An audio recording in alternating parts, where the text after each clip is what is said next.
Olá, bem-vindo ao videocast Autodata from the Top.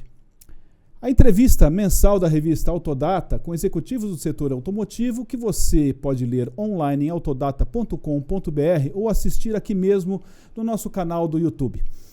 Hoje, nosso entrevistado é um protagonista da maior novidade que já aconteceu nos quase 70 anos de história da Anfavea, a associação que representa os fabricantes de veículos instalados no Brasil. Mas antes de dizer quem é, segura um pouco para a gente ouvir primeiro a mensagem da Continental Parafusos. No mercado há quase meio século, a Continental Parafusos oferece aos setores automotivo, linha branca, construção civil e eletrônicos um portfólio completo de parafusos, porcas e peças especiais. Nossa operação é otimizada. Além do robusto processo produtivo, os nossos clientes contam com pontualidade nas entregas e estoques de segurança. Somos uma empresa moderna, segura e legalista, que paga os tributos garantindo a segurança dos nossos clientes. Eu sou Pedro Kutney, editor da revista Autodata, que trará esta entrevista na edição digital de maio, disponível também na íntegra neste videocast. E desta vez contamos também com a ajuda e perguntas do Leandro Alves, diretor de redação de Autodata. Olá, Leandro. Olá, Pedro. Olá, pessoal. E como prometi, a conversa de hoje traz um protagonista inédito no setor automotivo nacional. O primeiro presidente da Anfavea que não veio do setor automotivo e nunca foi empregado de nenhum dos fabricantes de veículos associados à entidade. Ele é o Igor Calvet, que conseguiu abrir um espaço na sua apertada agenda para responder algumas das nossas perguntas. Igor, é um prazer ter você aqui conosco. Muito obrigado por aceitar conversar. Olá, Pedro. Olá, Leandro. É um prazer imenso conversar aqui com vocês. Quase uma obrigação, na verdade. A escolha do Igor Calvet para ser o primeiro presidente executivo da Anfavea carrega uma série de ineditismos. Primeiro, porque ele não é engenheiro, nem economista e nem administrador de empresas. Ele é graduado em Relações Internacionais e doutorado em Ciências Políticas. Na verdade, eu acho que é um cargo que precisa mesmo de fazer muita política. Outro fato inédito é que o Igor Calvet nunca foi empregado ligado a nenhum fabricante de veículo associado à Anfavea, como foram todos os 20 presidentes que o antecederam desde 1956, nos quase 70 anos de história da organização. Antes de ser contratado pela entidade, o Igor iniciou sua carreira no setor público, no governo federal em Brasília, mais precisamente no MDIC, o Ministério do Desenvolvimento, Indústria e Comércio. Em 2016, foi nomeado secretário de Desenvolvimento e Competitividade Industrial do MDIC. Foi lá que o caminho dele cruzou com o da indústria automotiva, pois foi justamente nesta época que passaram sobre a mesa dele as muitas demandas e negociações em torno do Rota 2030, a política industrial desenhada para o setor automotivo, que entrou em vigor em 2019. Logo depois disto, o Igor saiu do MDIC e foi escalado para ser presidente da ABDI, Agência Brasileira de Desenvolvimento Industrial, órgão responsável pela execução da política industrial do governo. Em todas essas funções, o Igor sempre foi um importante interlocutor da indústria automotiva com o governo. E com esta proximidade, já no fim de 2023, ele foi convidado e aceitou pular para a iniciativa privada e ser diretor executivo da Anfavea, convidado pelo então presidente da entidade, Márcio de Lima Leite, que pavimentou dessa forma o caminho para adotar o novo formato de gestão profissional da Anfavea. Pois então, Igor, eu vou começar perguntando logo isso. Por que você decidiu deixar a carreira no governo e se mudar para a iniciativa privada? E em que circunstâncias esse convite surgiu para você ser o presidente da Anfavea? Pedro, obrigado pela pergunta. Bom, esse processo, de transitar para a iniciativa privada, especificamente o mundo associativo, eu acredito ter sido uma decorrência muito natural da minha trajetória profissional. Como você mencionou, eu já vinha lidando com a indústria há décadas, um pouco mais de uma década, quase 15 anos, né, lidando com indústria e política industrial. E no âmbito do governo, né, ou seja, do outro lado da mesa, são decisões, são formulações, é sempre uma preocupação com o impacto que as medidas podem ter sobre o setor produtivo, e eu tive a oportunidade, sobretudo há quase 10 anos, 9 anos, de entrar em contato muito frequentemente com o setor automotivo e, independente das funções que eu tive na vida pública, sempre estive muito próximo ao setor automotivo, né? O Rota 2030, o antecessor do programa Mover Agora, foi originado, formulado e implementado durante a minha gestão como secretário nacional de indústria. Então, quando chega um certo momento, né, da nossa carreira, nós já galgamos de um dos lados da mesa todas as etapas que nós poderíamos ter no que diz respeito à indústria. É natural, por isso que eu digo que foi um movimento quase que natural, passar para o outro lado. E a oportunidade veio quando eu concluí um mandato que eu tinha, que era de 4 anos à frente da Agência de Desenvolvimento Industrial, a BDI. Naquele momento, em setembro de 2023, eu concluí e coincidiu com o momento em que a Anfávia buscava um executivo para exercer a função da diretoria executiva. Naquele momento, então, o então presidente Márcio de Lima Leite me convidou, nós negociamos, e eu fiz essa transição, que em todo momento foi sempre muito suave, porque eu já tinha uma interlocução, não só com a Anfávia, né, que eu mantive, mas com vários dos vice-presidentes, se não a completude deles, mas 80% a 85% dos vice-presidentes. E daí, então, aproveitei o período também para me aprofundar nos temas da Anfávia, quando me veio o convite, então, para ser o próximo, ou, né, agora o presidente, mas naquele momento o próximo presidente já numa gestão independente, que não era mais de montadoras da Anfávia.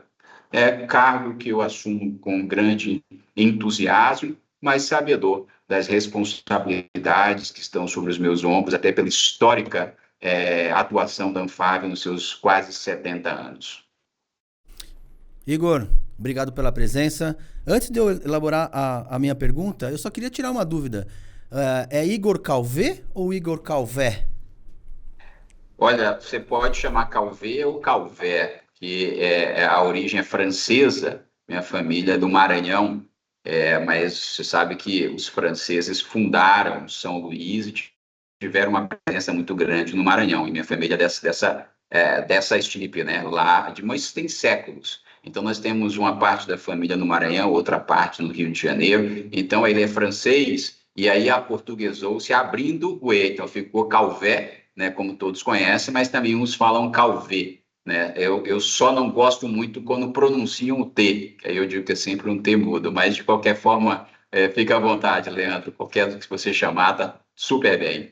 Legal, muito bem. Eu queria saber como foi feita a sua indicação ao cargo de presidente executivo da Anfávia, porque o senhor foi eleito ou foi nomeado? Tem um mandato fixo, como os presidentes que o sucederam? E quem estabelece as diretrizes de atuação do presidente executivo? E quais são as instâncias que avaliam o seu desempenho agora? Tudo isso é muito novo para nós. Eu acho importante a gente esclarecer para quem nos acompanha, né, como que se deu essa dinâmica. Leandro, isso é muito novo para o mundo Anfávia, mas isso não é tão novo para o mundo associativo. Essa é a primeira coisa importante a se dizer. Várias associações ou federações, né, que congregam os interesses setoriais já atuam dessa forma, né? Isso aconteceu por um processo muito transparente, muito profissional na Anfávia. Em determinado momento, inclusive, eu me afastei dessa discussão da Anfávia como diretor executivo. Por quê? Porque haveria um processo seletivo, a contratação de uma empresa de busca de executivos, e assim foi feito. Eu estive fazendo entrevistas, concorri, por assim dizer, com outros executivos, e conselho da Anfávia, que são os vice-presidentes hoje, assim por assim dizer, se reuniram e, ao ter acesso às entrevistas, às competências, à definição do que eles precisavam, eu fui à escolha deles. Então, foi um processo bastante profissional que a Anfávia fez, e eu, durante, como já mencionei, por meses, me afastei desse processo de decisão da Anfávia. Mas isso é parte de um processo maior, Leandro, que é essa alteração da governança, né, da modernização da governança da Anfávia, que passa por ter um presidente escolhido entre os associados, né? Porque, tal como acontecia, existiu uma eleição. Agora, houve uma escolha, né?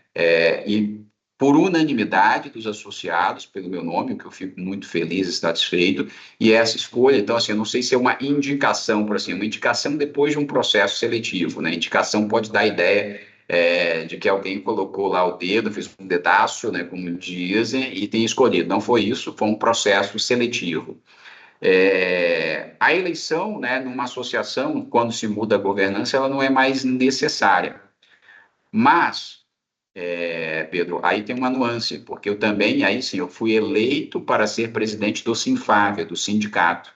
Então, na associação, não, mas no sindicato, sim. Depois de escolhido como presidente executivo, eu fui eleito para ser o presidente também do sindicato, que é o Sinfávia.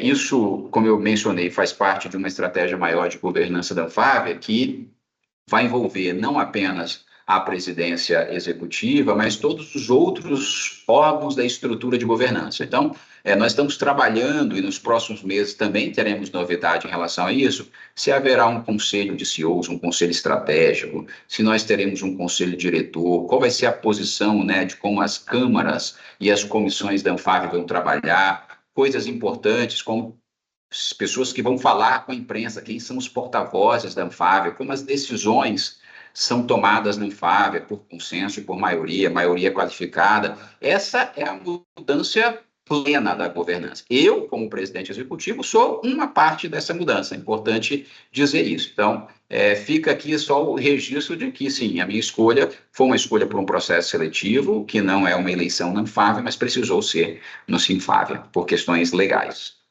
Quer dizer, então, que a sua primeira diretriz como presidente executivo é fazer uma nova organização da entidade, em todas as suas instâncias. Exatamente, Leandro. A modificação a ser feita na Anfávia, ela é da porteira para dentro, né? Como é que eu gostaria de trabalhar e entendo ser mais eficiente em trabalhar para prestar um melhor serviço ao associado, e também da porteira para fora, né? Em que sentido? Como é que o meu associado está vinculado à entidade, toma decisões dentro da entidade. Então, são os dois mundos com os quais eu preciso lidar no dia a dia e preciso fazê-los se equilibrar, para que a minha execução interna, as diretorias, os diretores que me acompanham, as áreas que eu tenho internas na Anfávia, o compliance, a ouvidoria, possam servir ao associado, ao mesmo tempo em que esse associado deve ter relação com a Anfávia para tomar as decisões. São decisões setoriais, né? Em leves, são decisões setoriais, em pesados, decisões setoriais em máquinas que eu preciso ajustar. Quem toma decisão, como toma decisão, quem fala pela Anfávia, em que tipo de assunto a Anfávia lida. Então, é uma mudança realmente. É uma mudança, eu diria assim, mantendo, né, esse caráter histórico, estrutural da Anfávia, mas modificar para melhor servir ao associado, estar mais conectado com o associado e com as novas demandas da sociedade. Então, Igor, neste novo modelo, né, como a primeira pessoa que ocupa a presidência da Anfávia sem ser ligada a nenhuma montadora, né, com esse novo modelo, você avalia que as demandas dos sócios, né, dos associados, podem ser atendidas mais equanimamente? Uma das principais razões de se ter governança em qualquer associação, entidade ou corporação, Pedro, é você ter uma melhor representação. Isso você vê nas corporações, quando tem reunião de acionistas, como é que as decisões são tomadas, isso tudo é a melhor representação. O que acontece na Anfávia é que, ao longo dos anos, né, esse movimento da nova governança ele não surgiu do ano passado para esse ano. Quando eu cheguei na Anfávia, já aconteciam discussões sobre governança da Anfávia. Quando eu fui secretário, interagia com a Anfávia, já havia conversas de como aprimorar a governança da Anfávia. Atender aos anseios do associado é muito importante dizer. O anseio do associado, né, ele pode ser diferente do anseio da Anfávia. Não há problema nenhum com isso. Mas a Anfávia tem que ser capaz de traduzir o sentimento setorial.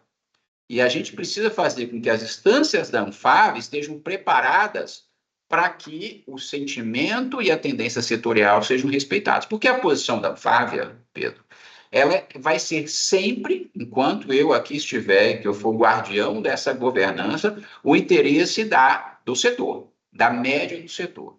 As empresas, as associadas, elas têm o direito legítimo de postular quaisquer alterações regulatórias, de postular quaisquer medidas que sejam do seu próprio interesse. Mas a Anfávia não. Ela tem que ser capaz de entender o momento e de, na média, tirar o que é interesse para o setor, e não para um associado em especial. E a governança é fundamental para isso, para que eu não deixe que um interesse específico se sobreponha ao interesse geral. Igor, você está dizendo que isso aconteceu? Não.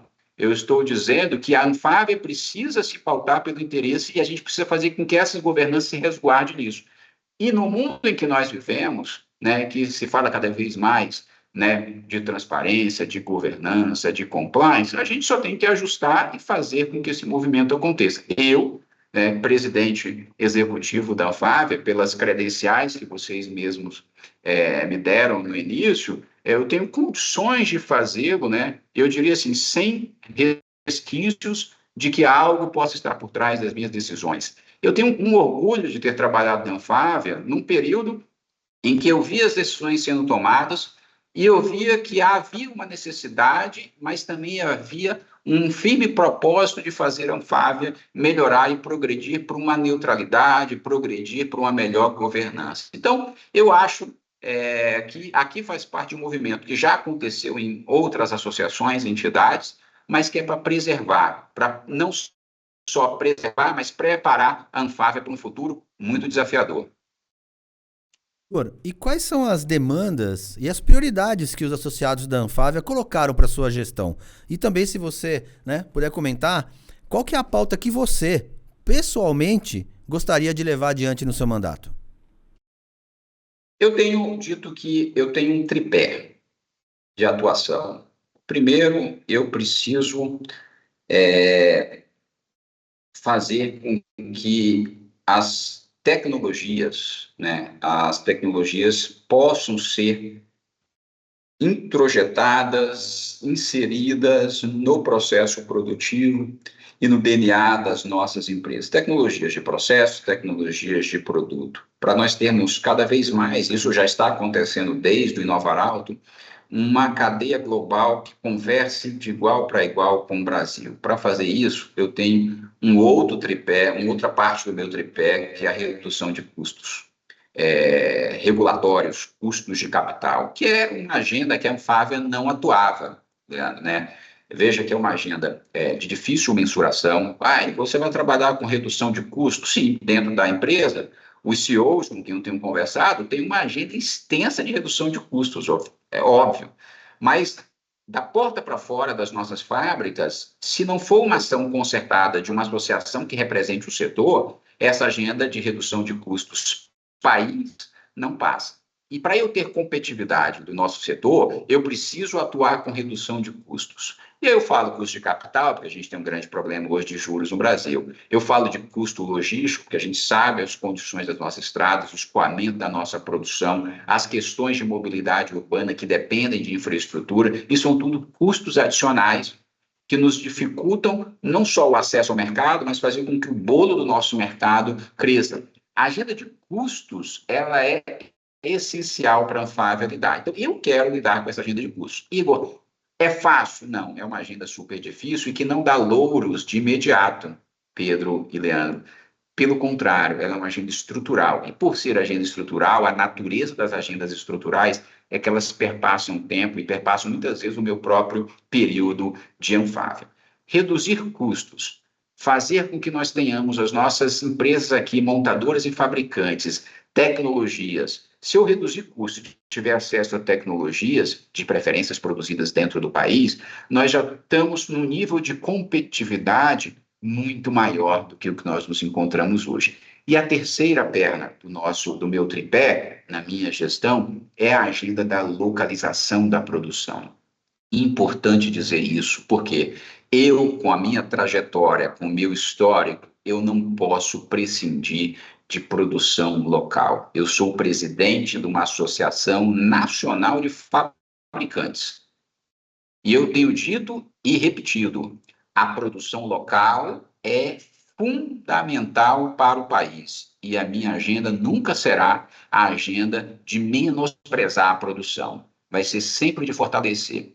Com todos os executivos, CEOs e presidentes das montadoras com quem eu tenho falado, eu tenho dito, vocês escolheram um presidente executivo com uma história, e é uma história de defesa da indústria nacional.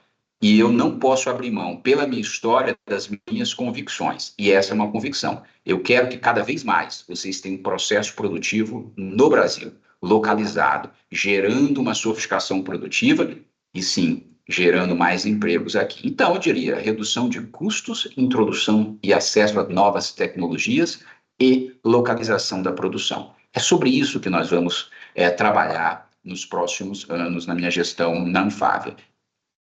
Disso tudo, né, eu diria assim, o que os meus associados me pediram, né? Eu tenho que apresentar a eles um plano estratégico da Anfávia nos próximos meses. Grande parte desse plano estratégico já está contido aqui. Temos assuntos que, sim, são conjunturais, que estão nos pressionando. As importações é um desses assuntos, a nossa perda de mercados na América Latina, nas nossas exportações, é outro assunto que tem nos afligido, né? As regulamentações das políticas industriais também são assuntos que são uma mescla de conjuntura e de estrutura para o setor.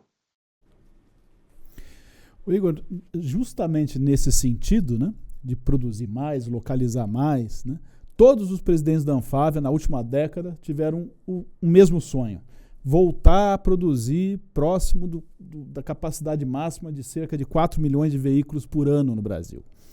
Nenhum deles conseguiu chegar lá, realizar esse sonho, né? Qual é a tua visão a respeito desse necessário crescimento da produção do Brasil, né? E o que fazer para chegar lá? Vamos lá.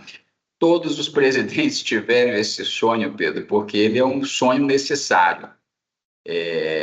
A gente, quando aprende, né, tem que estabelecer as nossas metas, as metas têm que ser ambiciosas e, ao mesmo tempo, têm que ser factíveis. E eu acredito que, se nós temos uma capacidade produtiva, né, nós já chegamos, né, a emplacar 3.800.000 unidades. Ano passado, nós emplacamos 2.600.000, pouquinho mais de 2.600.000 unidades de autoveículos no país, ainda 1 milhão abaixo do nosso recorde. E nós temos uma capacidade instalada de produção de 4,5 milhões de unidades. Os últimos 10 anos, e você trouxe esse exemplo, foram anos muito desafiadores. Nós pensamos que nós tivemos, há um pouco mais de 10 anos atrás, uma crise institucional no país, 2015, 2016, que reduziu drasticamente o mercado, que já tinha atingido o ápice em 2013, mas já estava combalido, inclusive, pelas questões de natureza de Organização Mundial do Comércio, dos questionamentos sobre a política industrial brasileira, mas foi um período muito bom para o Brasil, foi um período de grandes investimentos em decorrência do Inovar Alto. Mas, passado esse momento, nós tivemos crises internacionais, nós tivemos uma pandemia no meio, que tudo fez com que o mercado se retraísse. Nós chegamos agora, em 2025, a patamares pré-pandemia, em termos de emplacamento, lá em níveis de 2019.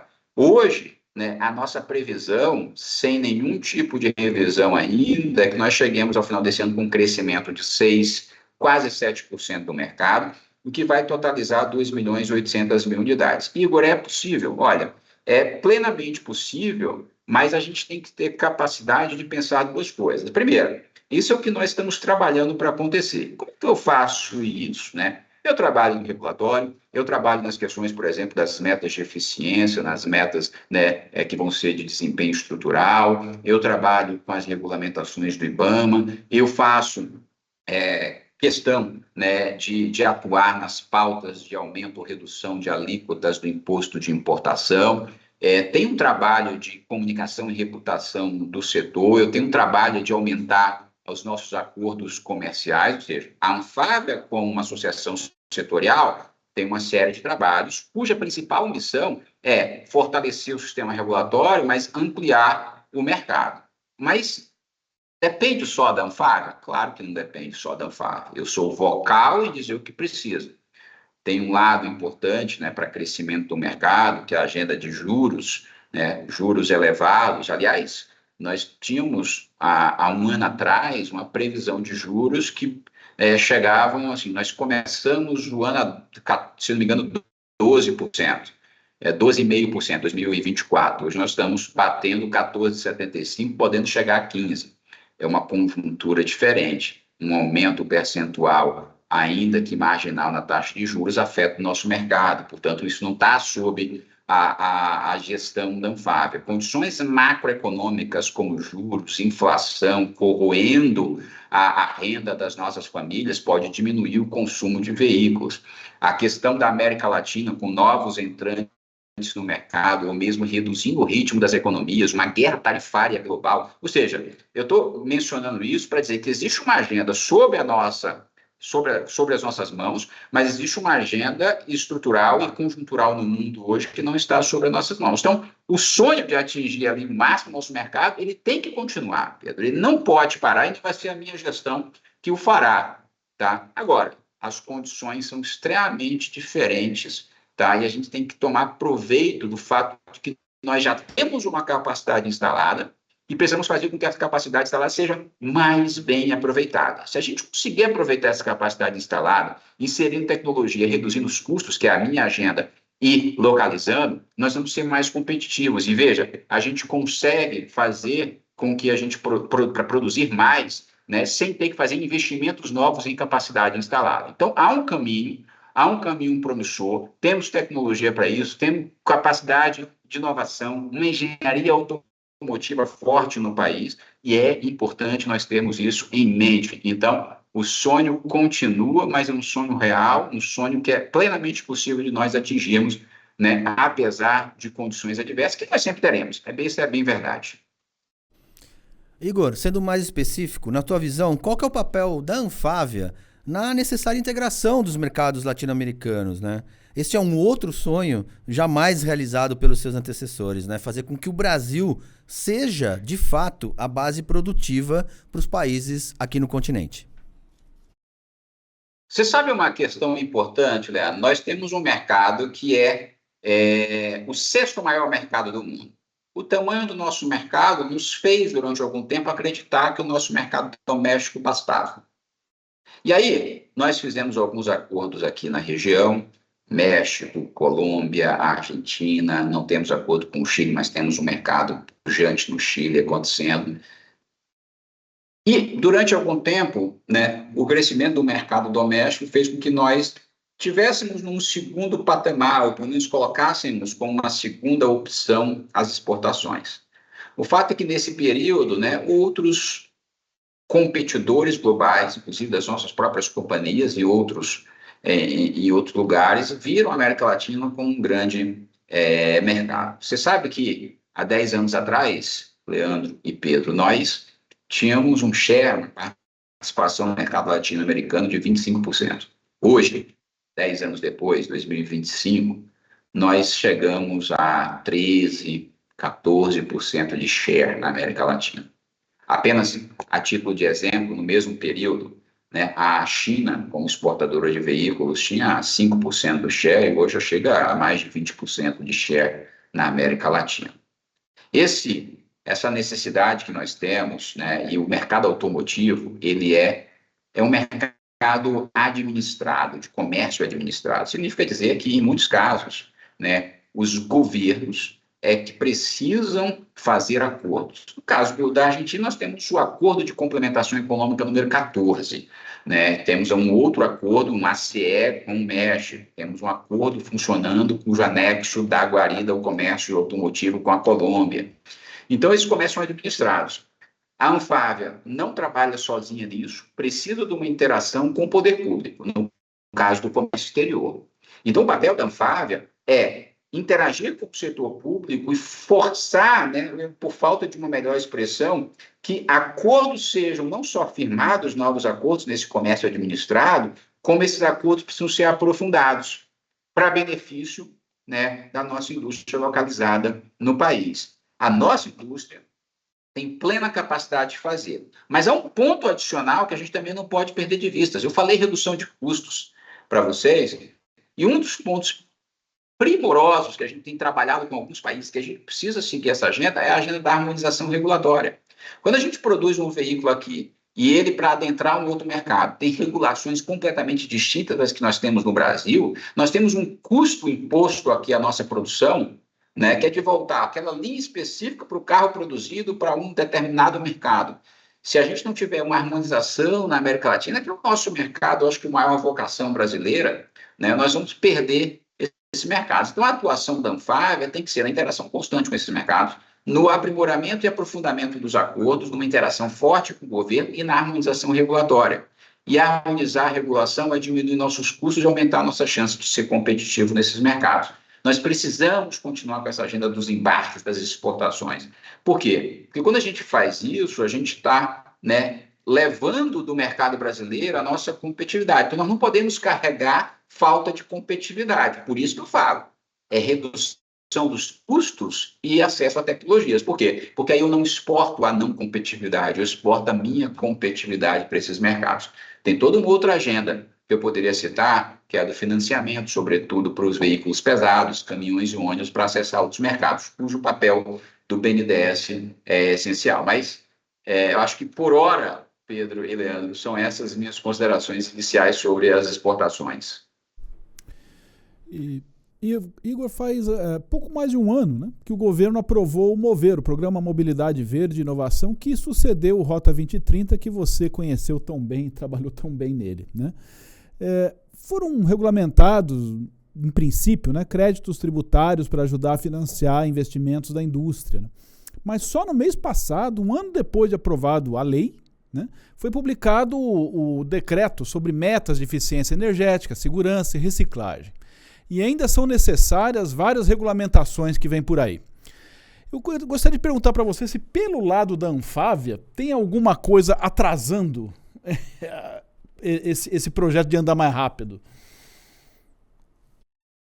Pelo lado da Anfávia, nada atrasando, né? Nós mesmos já tínhamos publicamente solicitado ao governo que promovesse a publicação dos atos regulatórios faltantes, né? Então, como você mencionou, em fins de 2023 foi publicada a medida provisória, tivemos a lei do MOVER, ato contínuo, a sanção da lei, e aí nós tivemos o decreto regulamentador há coisa de um mês atrás.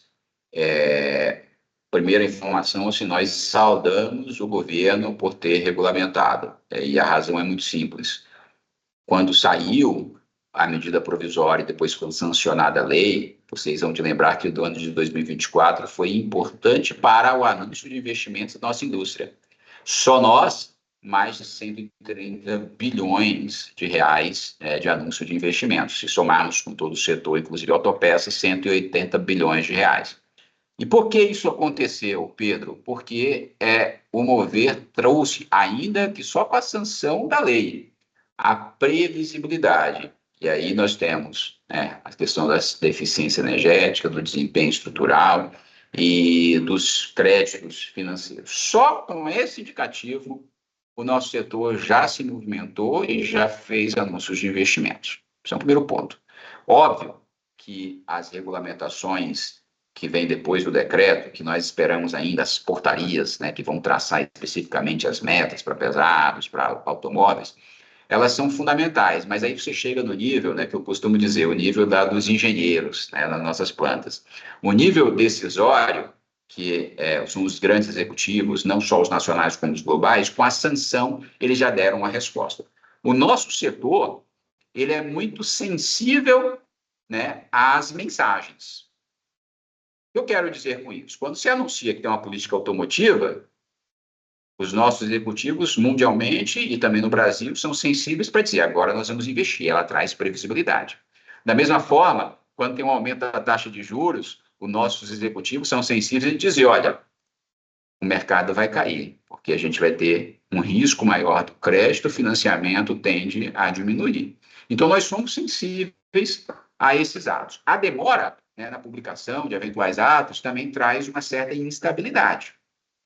Então, do ponto de vista da Anfávia, os pleitos continuam, como nós temos que ter agora as portarias, mas é para o nível da nossa engenharia, que é super importante, eu não quero menosprezar em hipótese alguma a necessidade de publicação. Há outras pernas do mover que precisam ser publicadas, mas elas são decorrência, né, desse decreto de um mês atrás. Então, o que falta ainda ser publicado, ele necessariamente viria após a publicação desse decreto. E nós já estamos em conversas com o governo para que eles sejam rapidamente também publicados.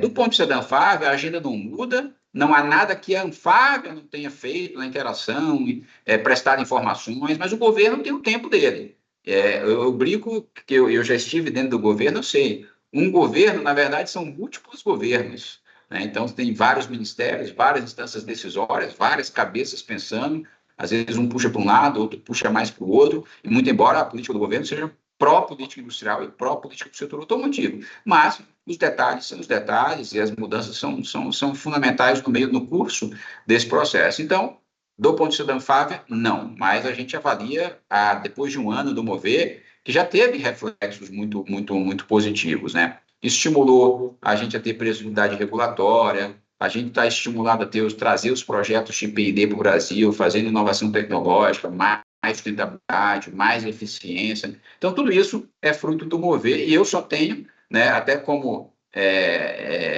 pai, né, do antigo programa automotivo, o Rota 2030, eu só tenho a saudar que o Mover ficou ainda mais profundo, mais robusto do que o Rota 2030. O que dá para a gente um senso de continuidade, de política industrial, de política automotiva. O que era a indústria automotiva no começo do Inovar Alto, Pedro e Leandro, é completamente o que é a indústria automotiva hoje, em termos de eficiência energética, em termos de geração de novos conhecimentos, inovação, e também em termos de segurança, né, para os próprios veículos e, consequentemente, para os condutores, passageiros e cidadãos em geral.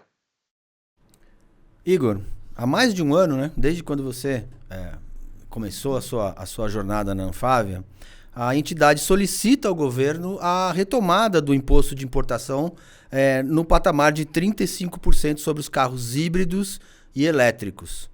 A alíquota está prevista para voltar a este patamar só lá no meio de 2026, né?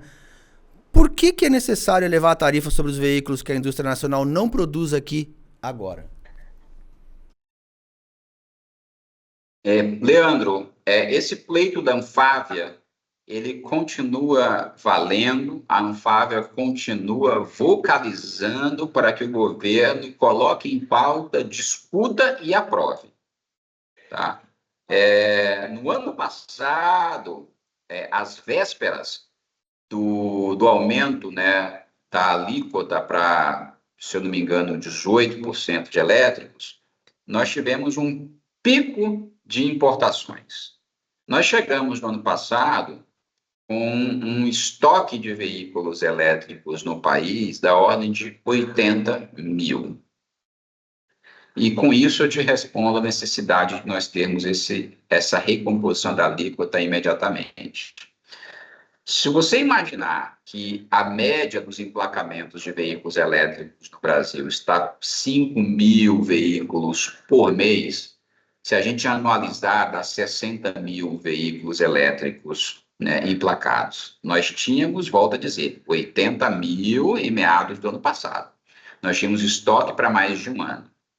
E aí, a pergunta que eu faço a você é, ora, já que anteciparam as importações para que não fosse pago o imposto de importação, por que nós não podemos antecipar também a recomposição da alíquota?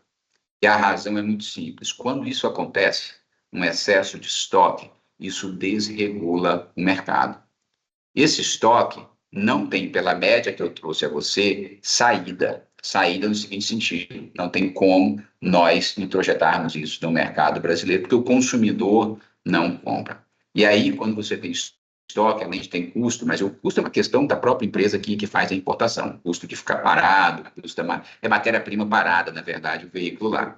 A gente tem um outro efeito muito ruim, é que, para que esse estoque seja absorvido pelo mercado, começa-se a praticar política de preços predatórios, você começa a ter que fazer com que esses veículos sejam vendidos. E aí desorganiza a cadeia, né, de concessionários, desorganiza a questão de preço no mercado, os carros, eles começam a ser vendidos com bonificação alta e começam a ser consumidos em outra categoria, predando, portanto, aquela categoria em termos de preço. Ou seja, há uma desestruturação do mercado, e aí os competidores, que eram para ser competidores em mesma linha, né, balanceada de competição, já não existe mais isso. E aí você começa a ter perdas de todos os lados, o próprio consumidor pode ter perdas, as empresas instaladas aqui que anunciaram investimentos têm perdas. Então, eu diria, para ser muito sucinto, que o pleito continua e a briga pela localização vai continuar, que a gente não pode ter, né, benefícios adicionais e que não sejam equânimes ou pelo menos balanceados, né, da indústria que aqui produz para a indústria que apenas importa. Igor, mas, né, é um tipo de produto que ainda não é produzido no país, como você mencionou, Pedro. Sim e não, né? Porque esse tipo de veículo, ele é um veículo eletrificado, ele concorre também com o híbrido e com o híbrido plug-in. As empresas que anunciaram investimentos no Brasil, né, eu já falei que nós temos uma capacidade instalada. Grande parte dos investimentos anunciados, eles não são para ampliação, óbvio, né, da nossa capacidade produtiva, mas eles são, né, para você ter um novo line-up de produtos e investimentos, sobretudo nessas tecnologias. Se eu não tiver um balanceamento, esse investimento anunciado, né, não terá nem condições de chegar no nosso mercado, porque esse mercado terá sido predado ao longo desse período. Então, continua a necessidade de nós termos esse avanço, talvez não seja a única medida que seja capaz de fazer isso, a gente precisa acelerar os nossos investimentos e, sim, nós precisamos ter condições mais balanceadas de competição nessas novas tecnologias. Igor, qual é a posição e ação possível, se é que é possível fazer alguma coisa contra isso, da Anfávia sobre o pedido da fabricante chinesa BYD, que deve se estender para outros fabricantes que querem fazer a mesma coisa, né, para reduzir as tarifas de importação de partes importadas para serem só montadas no Brasil. Ou seja, traz de lá, aperta o parafuso aqui, está pronto e eu ainda importo com um desconto. Qual é a possível ação que vocês pretendem fazer contra isso? Pedro, para ser muito claro, eu vou dizer o seguinte: a Anfávia considera pleitos, quaisquer que sejam, de redução da alíquota do imposto de importação para CKD e SKD, que é o nome técnico dado a isso que você descreveu, uma afronta. Uma afronta a todos que fizeram investimentos bilionários no país, que estão aqui há 60, 70, 80, 90, 100 anos apostando nesse país. É uma afronta ao governo brasileiro também. Inclusive, nós temos visto que não há apoio amplo no governo para a aprovação desse pleito. Porque o governo brasileiro tem uma política industrial. E quando você faz política industrial, isso eu conheço de dentro, você quer que a base produtiva seja aprofundada e não diminuída. E esse pleito é para você diminuir a base produtiva e não sofisticá-la. E, por fim, é uma afronta ao trabalhador brasileiro, aqueles que estão na fábrica, aqueles que estão lá fazendo ferramentaria, aqueles que estão lá cumprindo e batendo ponto e sustentando a sua família, porque, afinal de contas, é dizer que, olha, nós não queremos nem aprofundar a produção no Brasil, nós queremos apenas um processo muito simples que, como você falou, apertar um ou outro parafuso, e para isso nós não precisamos basicamente de trabalhadores. Então, muito diretamente. Nós somos contrários e vamos lutar contra isso. Quando eu falo isso à imprensa, quando eu comento isso aqui com vocês, quando eu exponho o posicionamento setorial, eu estou fazendo o que eu posso.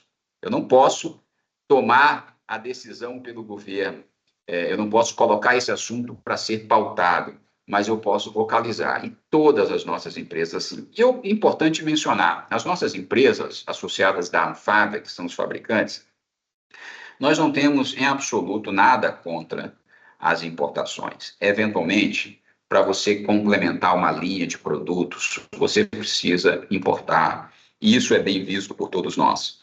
A questão é que nos volumes que nós estamos vendo acontecer, e os pleitos para que esse CKD e SKD ocorram é um volume extremamente alto. A gente ninguém está falando de baixo volume, a gente está falando de grandes volumes que vão impactar a nossa indústria, que vão impactar o governo, que vão impactar os trabalhadores. Então, o nosso posicionamento é muito claro e continuará claro. Disso, como eu falei, se a minha agenda da localização da produção, como presidente da Anfávia, e a minha história é essa, disso eu não posso abrir mão, porque eu realmente considero uma afronta. Igor, não é só uma afronta. Abre aspas, é uma afronta e falta de respeito. Fecha aspas. Essa é a declaração que o seu antecessor, né, o Márcio de Lima Leite, e agora você também tem feito quando vocês se referem a esse processo, a esse pedido, né, de redução de tarifa para montagem em kits SKD e CKD. A pergunta que eu quero fazer é a seguinte: isso, de certa forma, não afasta uma filiação à Anfávia da própria BYD e de outros fabricantes chineses? Não seria melhor trazê-los para dentro da entidade do que tratá-los, né, como nós entendemos aqui, como adversários? Olha, Leandro, eu não trato nenhuma empresa, eu tenho um respeito muito grande por todas as empresas, sabe? Eu não trato nenhuma empresa como adversário. Tê-los sempre na Anfávia, né? A Anfávia, contanto que nós tenhamos um compromisso com a produção do conhecimento, com a produção e localização da produção no país, eu acho que todos são muito bem-vindos. Eu tenho dito, não sei se vocês já me viram comentar sobre isso, que a Anfávia não tem, por óbvio, nenhuma discriminação por empresa ou por origem do capital. Em absoluto, isso não vai acontecer, porque a natureza das nossas empresas é de capital internacional, mas a gente tem que ter um compromisso. A partir do momento em que essas empresas que estão hoje atuando dessa forma produzirem no país, eu tenho certeza, né, de que elas poderão somar, né, a Anfávia como parceiros nessa luta pela produção local. Mas acontece que nós não podemos querer eu preciso que esse mercado se mantenha, de uma maneira, eu diria, ordeira, até que a produção aconteça. A gente não pode, que eu mencionei assim, nós não podemos ter pilhagem no mercado brasileiro.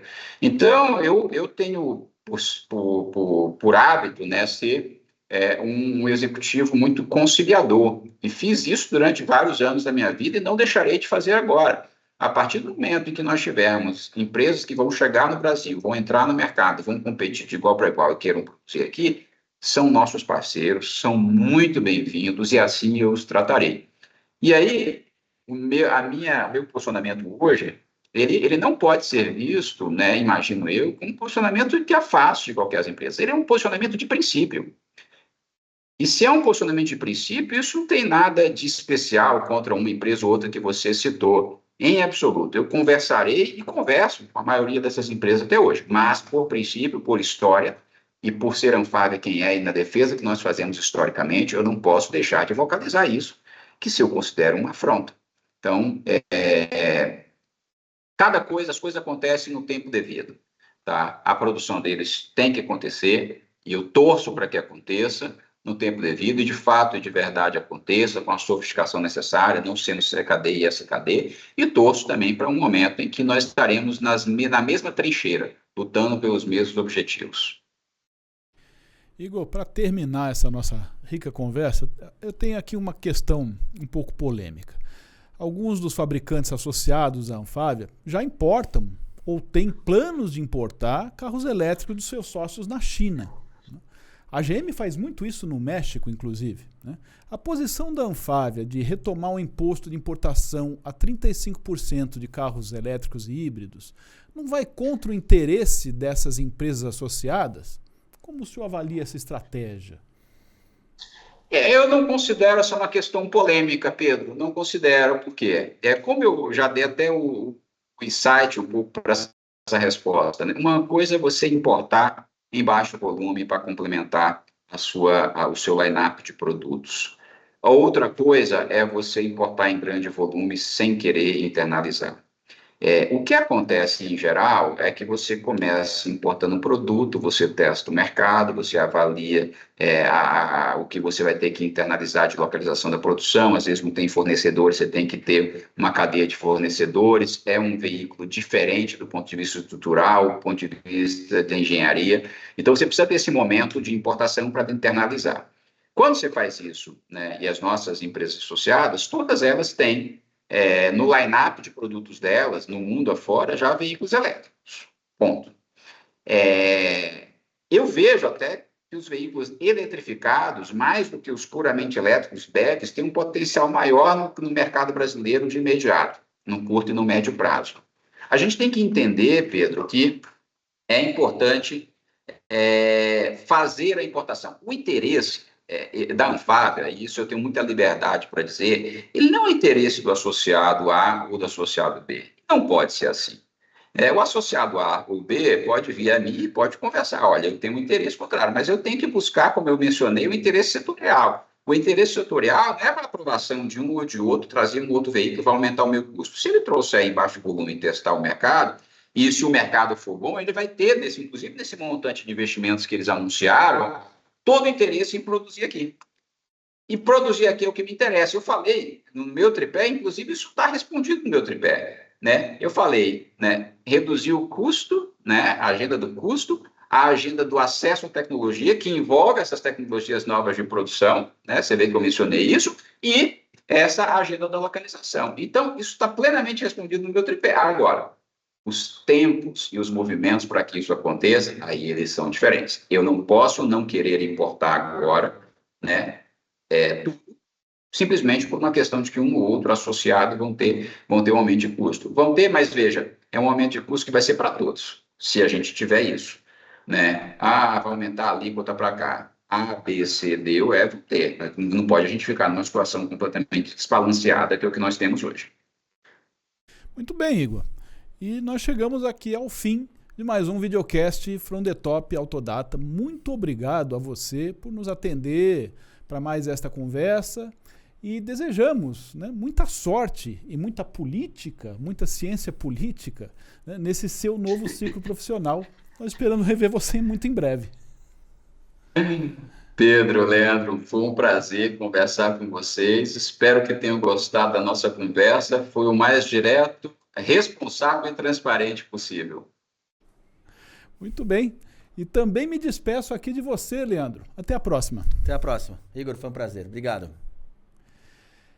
E nós, de Autodata, só nos resta agradecer a sua audiência. A revista Autodata de maio traz esta entrevista com o Igor Calvé e também muitas outras reportagens sobre o setor automotivo nacional e internacional. E no site autodata.com.br, todos os dias você fica atualizado com as notícias da agência Autodata. Em junho, voltamos com mais um videocast From the Top, aqui neste mesmo canal. Até lá!